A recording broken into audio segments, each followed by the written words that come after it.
And what happened was we just started talking, and then he just came over to my bunk after we just got done introducing each other and, like exchanging our charges. And he said, well, hey, listen, how about I suck your dick is what he said, his exact words, right?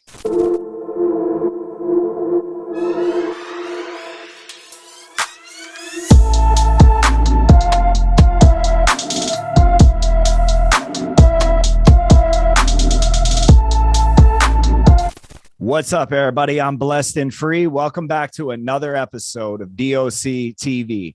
So you guys already know what it is. On this channel, I bring people on that have done a lot of time in prison. This guy did 17 years in the California prison system, and he's got a crazy story. I just want to give a shout out to everybody who has supported the channel, man. Big salute to y'all. I really appreciate the support.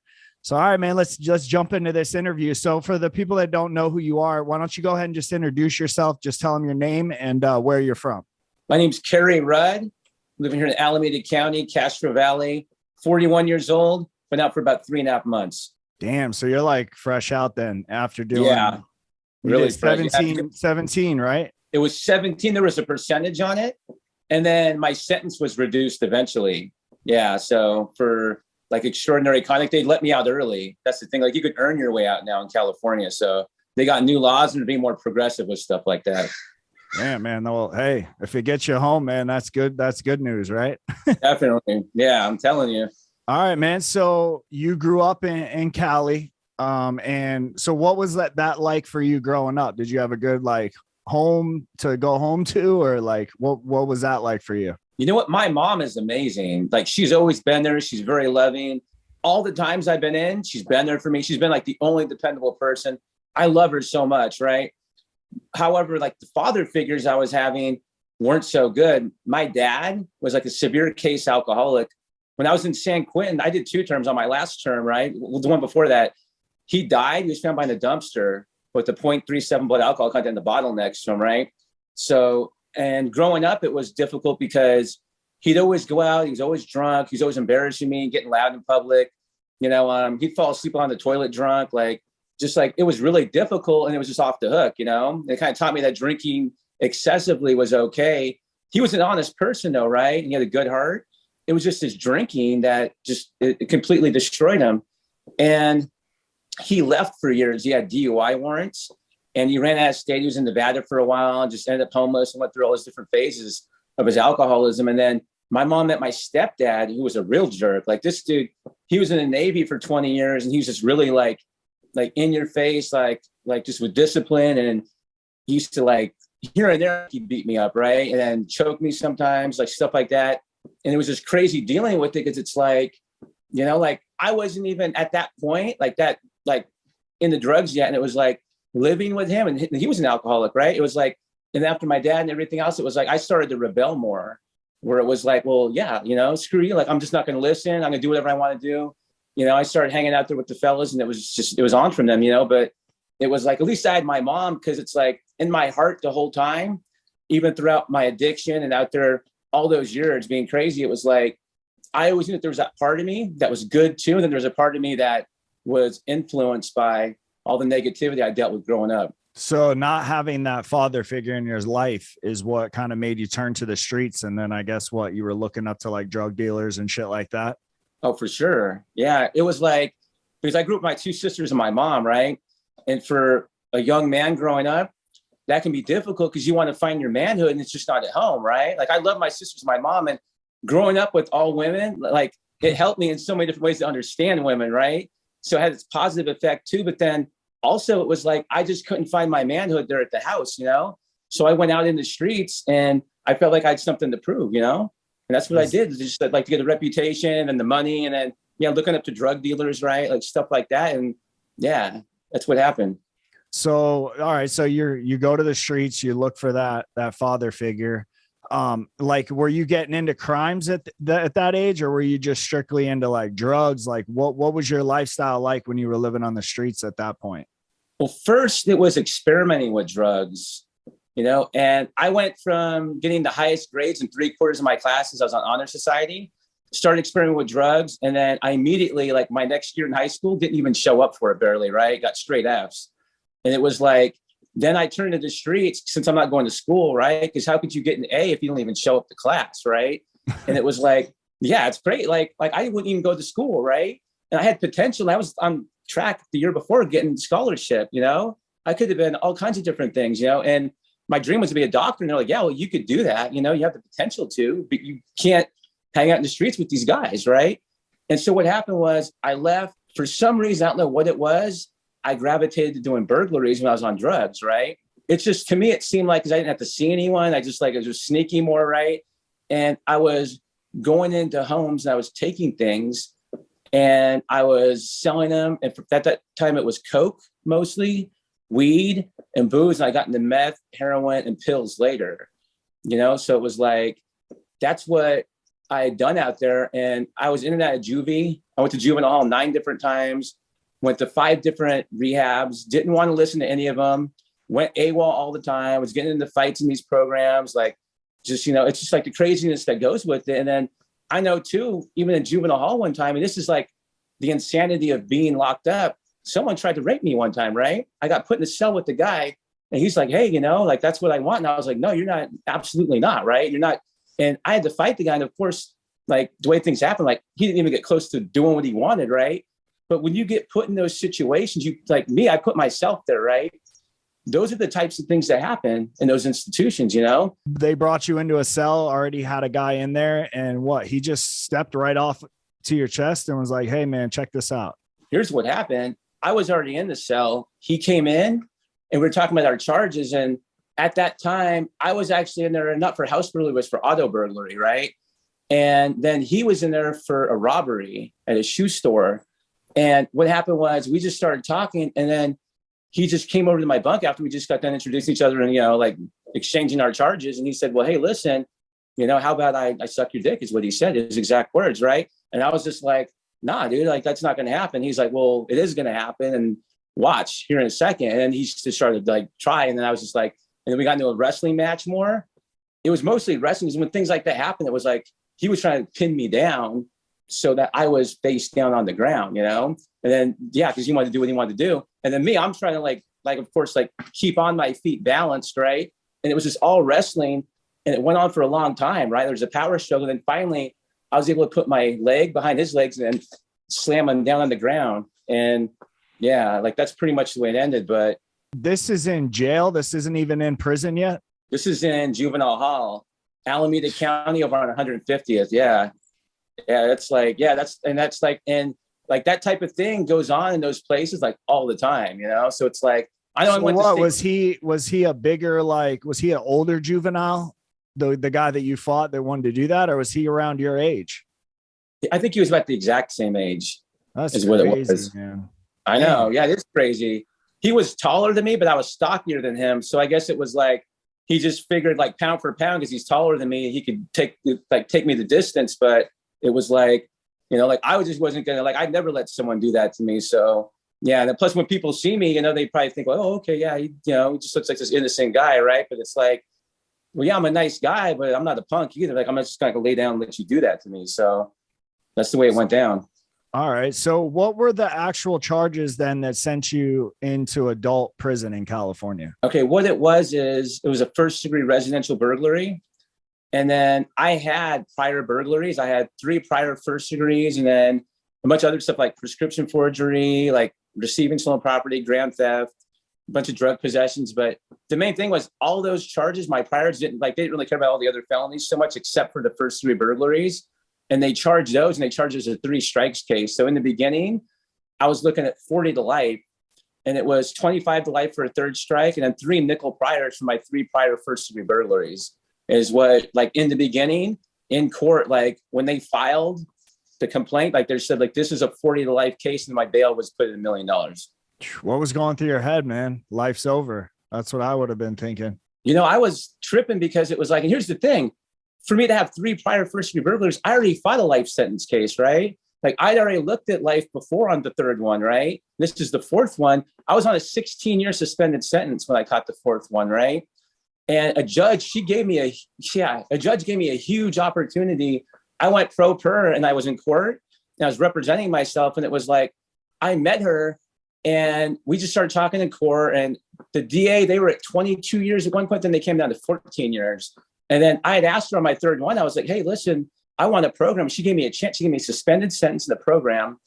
And then I was clean for 2 years, and I made a stupid decision one day to get one of those little blue, like Roxycodone tablets, those Roxy's, right? After work one day coming home. And stupidly, I kept rationalizing in my head, like, oh yeah, it's just one little pill. It's not going to do much, right? I had that one pill. Then I went out that night and got just blasted, right? Like drinking everything you could think, right? And then of course the next morning you're hungover, you're like, oh yeah, and then you want something else just to wake up with. And it's like, from then it was just on. I ended up losing everything I built for those 2 years. And then I caught that burglary. It was out in Pleasanton is where it happened. And then that's when I got lucky to get 17. So it was like, and at that point, it's like, well, damn, you got a 16-year suspended and you got a new 40 to life here. It's like, but all things considered, it was like, I feel really lucky and blessed just to have gotten what I got, because I've seen so many guys with the exact same charges get washed up where they're just never getting out again. So would you say, man, that every charge that you've got, maybe not every, but the majority of the charges you got and all the time that you've done in California's prison system is due to drugs? Oh, I'd say definitely. Yeah. Drugs, all that stuff. It's been, and you know what though, too, is this, I started realizing and this is what really changed my life too, is it's like, I started realizing it's like, well, yeah, it's the drugs, it's the drinking, but also it was selfishness too. Like there was a part of me that was like, just like wanted what I wanted. Like every day was a me day, But that selfishness and all that shit goes hand in hand with addiction, man. So you were just basically like totally out of control. Once you put that one pill in you when you were on the bus coming home, you sparked that shit in your head. And for most addicts, they can't stop. And it sounds like that's exactly what happened to you. So out of all your time you've done in prison, man, the 17 years, what would you say is the majority of the inmate population that is in there with the exact same story as you, that just was addicted to drugs, caught a bunch of charges, and now they're doing, a long prison bid? Jeez, I'd say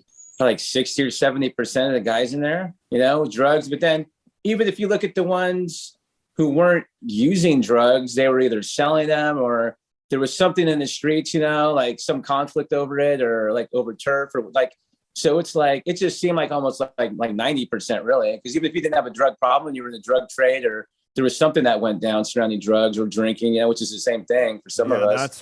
That's exactly the number I would say, like 90%. So when you're in prison in California and you first get there, man, I know from watching shit, on YouTube, the news, that there's tons of drugs in the California prison system, heroin, meth, all that type shit. So how did that look like for you walking into, now you're in prison, but you got the same shit that's in the prison that sent you to the prison? So how did you cope with that? You know what it was, is I just knew inside of me from all those years of doing what I was doing that I wanted to be done with it. And I even know that the day I got arrested, an hour before I got busted, I even told myself, I was praying to God, right, that morning. I said, I don't want to do this to other people and steal from people. I don't want to do this to myself. And I said, God, whatever it takes, right, for me not to have to go through this anymore. And then even like jail and prison flashed through my mind. I was just like, hey, if that's what it took, is a few years. And then all of a sudden, like I could just be a better guy and not do this in the streets. Like, and not even an hour later, I got arrested, right? So I always remembered that through the years that I had prayed. And then God gave me just a few years where I could really get my head straight.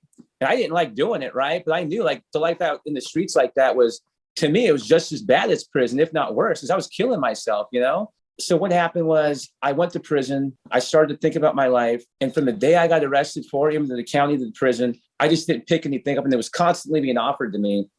And there were some prisons I was at where it was just so flooded.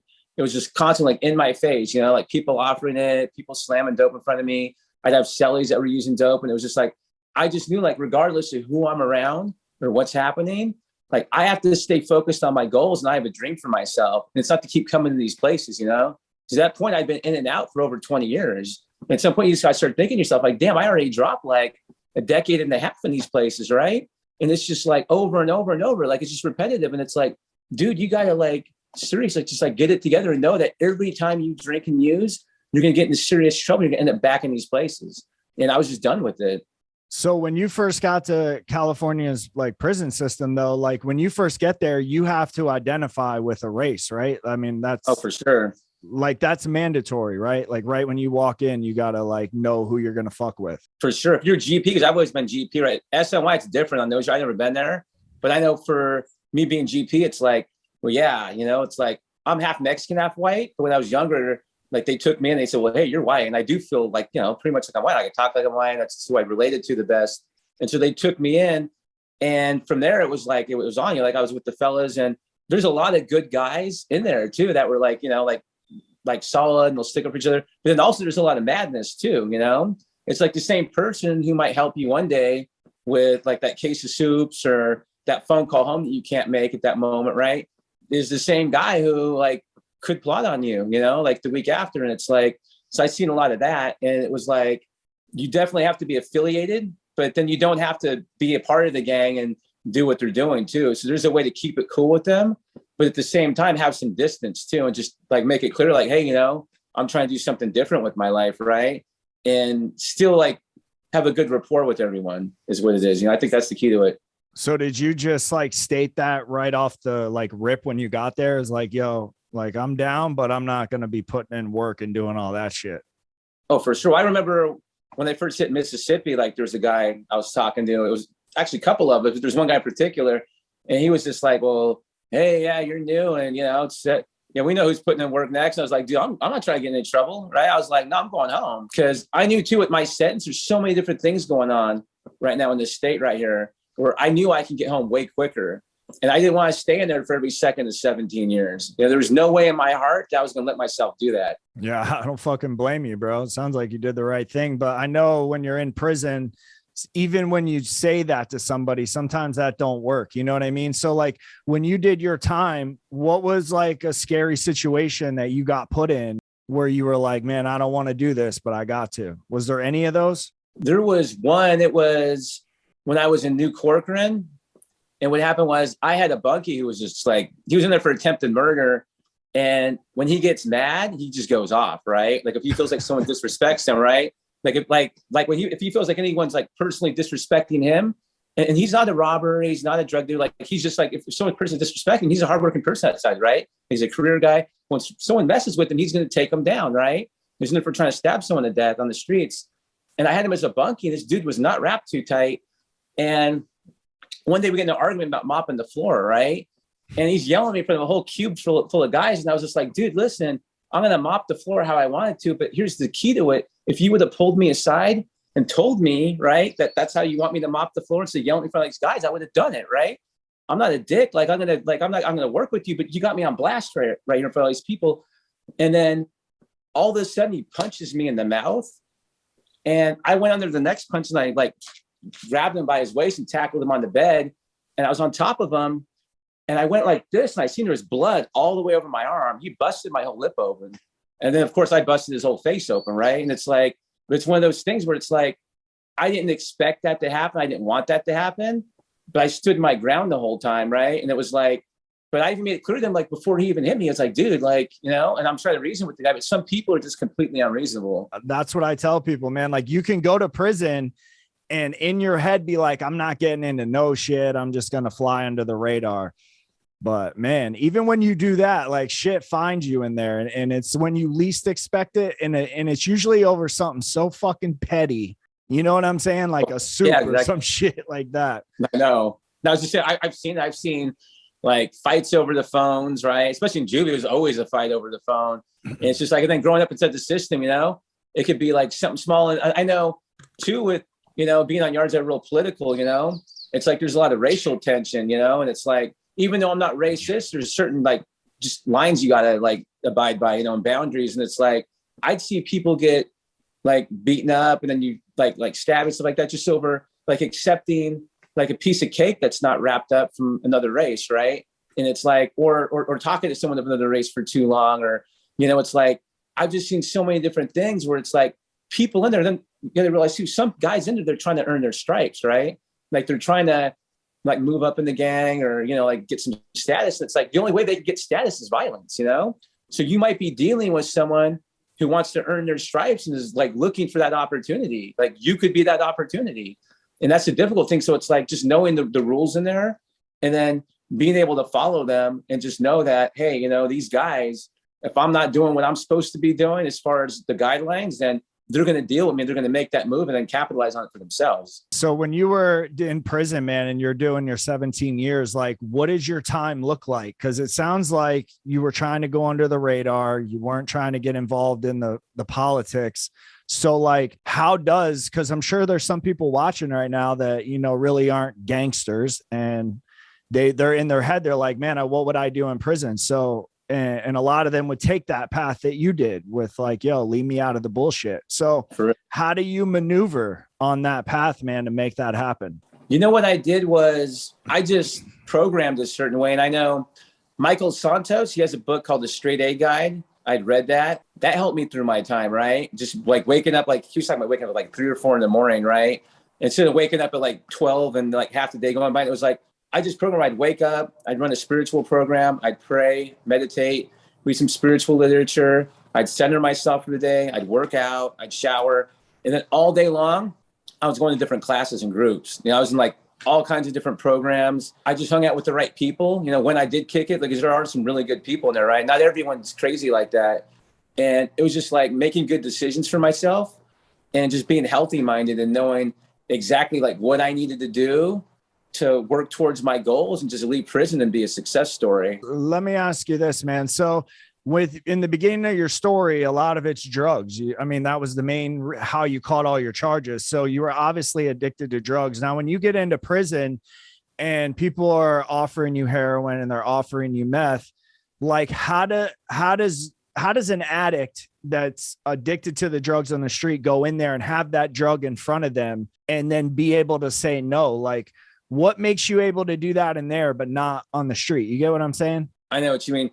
Well, here's the thing is it's fear, part of it, because I know if I take that drug, I'm going to lose my ass and I'm going to end up like they're going to own me, right? So it's just a matter of that. It's like, why would I do a drug I know I'm going to keep wanting to do over and over and I'm going to end up in a dope debt? And then when you have dope debts, that's when they really got you by the balls and they got you doing stupid things, putting in work and all that, right? So it's like, for me, it was a matter of knowing that in there, I could end up dead and it could be a catastrophe if I pick up drugs.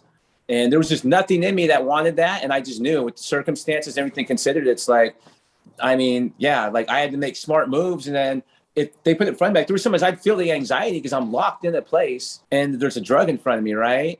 But it's like, I knew that those few moments of feeling high and maybe like enjoying like a little high feeling is like, it's not worth the catastrophic effect that would happen in the end when I lose everything and maybe even my life. So when you were in there, people were getting killed over drug debts? Oh, there's stuff like that. Yeah.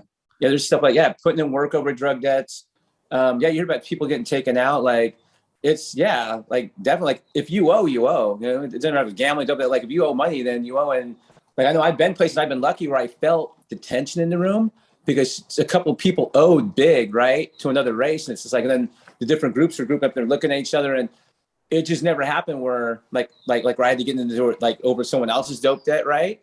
But they even told me one night, they're like, hey, listen, they're like, it was Estreños. They're like, hey, the Estreños, like we owe to them and there's some problems right now and there's issues. So be out of your cell tonight. Don't be in there hanging out, right? We need like as many numbers as we can out here because if something goes down, we need you there, right? And I was out there and the whole time everyone's kind of like, damn, is this going to go down there? What? But it never did. It got straightened out, but it definitely could have. What was the most dangerous prison that you did time in? Jeez. You know what's weird is I know the one I seen the most violence at was a level 1. I was just at when I paroled. And it's weird because level 1's low security. But I seen there, it is crazy. Well, here's what happens, right? And here's why. I was at Jamestown, right?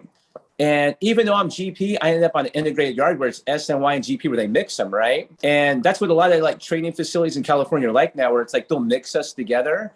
But here's what the problem is. A lot of times they'll bring a bus and every day, it's like sometimes twice a day or 3 times a day this happen. They bring a bus of guys that are GP who don't want to stay. Because if you're in a gang and you stay, you got a bad name now. If you're a Norteño, a Serrano, a skinhead, right? You can't stay there. For someone like me, I don't care. Other people, it's like they come in their GP. So what they have to do is they have to take off when they get there, right? Which means they pretty much have to bust someone's head up right in front of a cop, right?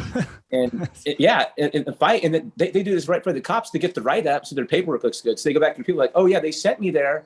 But guess what? Even though they sent me there, I went off and here's the write-up for it, and I didn't stay on that yard, you know? So I'd see, like, I was seeing people getting their faces stomped in. Like, I'd see like fights where it was like 20 guys on 20 guys, because us on the yard, we knew when they were coming, like there's buses, and so they'd come in, and like, of course, everyone there is looking like, okay, well, yeah, they're going to go off, some of them, right? You could just tell. And then the guys on the bus, they knew, like, they'd anticipate, well, okay, we need to group together and then get those guys, right? Like a bunch of us versus a bunch of us. And sometimes but then sometimes the numbers were messed up, you know, or sometimes I'd see fights where it's like 20 guys against 5, right? And the 20 guys are just beating the 5 guys down, like really bad. It's bloody, and alarms are going off, and there's pepper spray. And this happened like 3 or 4 times a day, because sometimes there's 3 or 4 buses, you know? It's just wild. And it was like, and then sometimes it was only like 2 on 2, but every day there was problems, multiple times a day. And it was like, but I never been anywhere like that, because there's an integrated yard, and it's just like the situation, right? It was like, all things considered, like that's what was going to happen. And it upset me, because it's like, well, why do they keep bringing these guys in there that they know are validated gang members, and they bring them to yard when they're not going to stay, right?